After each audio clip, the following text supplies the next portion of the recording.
By DJ Kanchan Raj Muzaffarpur. ऊपर बाटे सबके नजर हो, सबके नजर हो, सबके नजर हो। चढ़ली जवानी ढाकर हो, कोरबा में धके चोली फाड़ देता। पासवान जी के बेटा चुमा रोज लेता, पासवान जी के बेटा चुमा रोज लेता, पासवान जी के बेटा चुमा रोज लेता।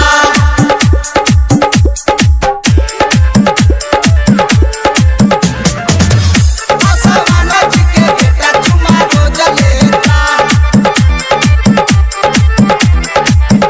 Mix by DJ Kanchan Raj Muzaffarpur. Lakhan Bihari चोली दिहले बाकीन के, दिहले बाकीन के हो, दिहले बाकीन के।